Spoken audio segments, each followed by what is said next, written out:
When I first met Ethan, it felt like everything I had ever dreamed of finally came true. He was charming, confident, the kind of man who could light up a room with just a smile. Everyone around me said we looked perfect together, and honestly, I believed them. At that time, I was in my mid-20s, a little lost, still trying to find my place in life. Ethan, on the other hand, seemed to have it all figured out. He talked about his dreams, his business, his goals, and for the first time, I felt like someone actually saw me, listened to me, understood me. The first few months were magical. He would send good morning texts, surprise me with coffee at work, and tell me how lucky he was to have me. He made me feel like I was the only woman in the world who mattered. I remember thinking, this must be love. But slowly, things began to change. It started with small comments, subtle, harmless seeming. Why do you wear that dress? It's too short. Why do you talk to him so much at work? Why do you need to see your friends every weekend? At first, I thought he was just being protective, maybe even caring. But then his tone started to shift. He'd get angry if I didn't reply to his texts immediately. He'd call me late at night, demanding to know where I was, who I was with, and why I hadn't picked up sooner. Every time I tried to explain or defend myself, he'd twist my words, turning the situation around so that I was the one at fault. He'd say, "You're being dramatic," or "You're overreacting." And I started to believe him. Bit by bit, he chipped away at my confidence, until I couldn't recognize myself anymore. I stopped wearing makeup because he didn't like it. I stopped hanging out with my best friend because he said she was a bad influence. I even began apologizing for things I hadn't done wrong. I was walking on eggshells, trying not to upset him. My world had quietly become smaller, until all that was left was him. And then one day, I realized something terrifying. What I thought was love had turned into control. It's strange how slowly a person can lose themselves. You don't even notice it happening, not at first. It's like standing in warm water that's quietly starting to boil.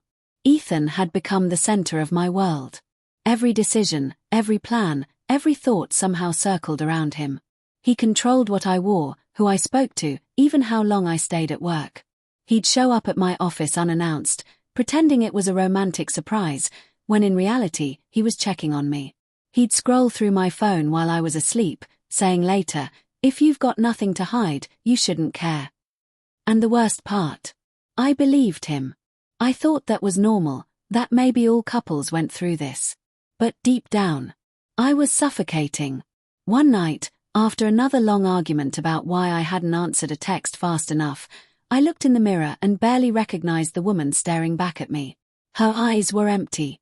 Her smile, gone. Her spark, completely dimmed. That night, I called my best friend, Mia, someone I hadn't spoken to in months because Ethan didn't like her attitude. The moment she heard my voice, she said, "You don't sound like you anymore." Those words hit me harder than I expected. I had built my life around Ethan's emotions, his moods, his approval, his comfort, and somewhere in that chaos, I had disappeared. But the final push came a few weeks later.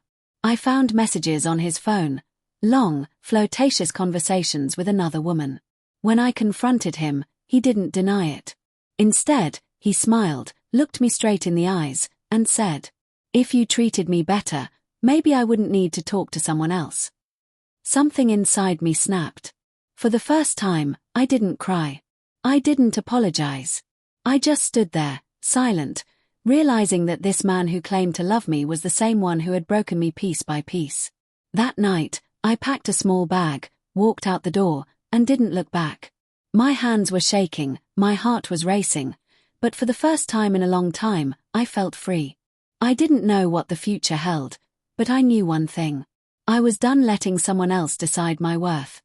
Leaving Ethan was only the beginning. Freedom didn't feel like fireworks or celebration. It felt quiet, lonely, and terrifying. For the first few weeks, I barely slept.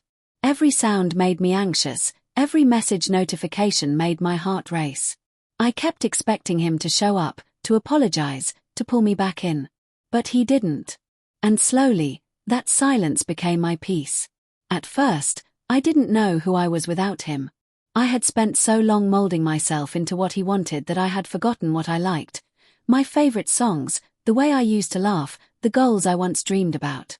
So, I started small. I went for walks alone, just me and the wind, no one to text for permission. I reconnected with Mia, and she hugged me like she was trying to glue the pieces of my heart back together. I began therapy, something I used to think only broken people needed, and it opened my eyes. My therapist taught me that love isn't supposed to hurt. That control isn't care. That the right person doesn't demand your freedom as proof of your loyalty. There were days I cried for the version of me that stayed too long, that made excuses, that believed his lies. But each tear washed away a bit of the guilt, a bit of the shame, and slowly, I found clarity. Months passed. I learned to set boundaries, to say no without fear. I found hobbies again, painting, reading, volunteering. I started to smile without forcing it. And one morning, as sunlight poured into my apartment, I looked in the mirror and saw her again, the woman I used to be. But this time, she was stronger, wiser, and softer in all the right ways. I realized that what broke me also rebuilt me. That I wasn't weak for loving him, I was strong for surviving him. So to anyone listening who's still in that place, that quiet, painful, confusing space, I want to say this. You are not alone. You don't have to stay where you're not respected. Love should never feel like control. Sometimes walking away isn't giving up, it's reclaiming your power. And that's exactly what I did. I took my power back. And I never looked back again.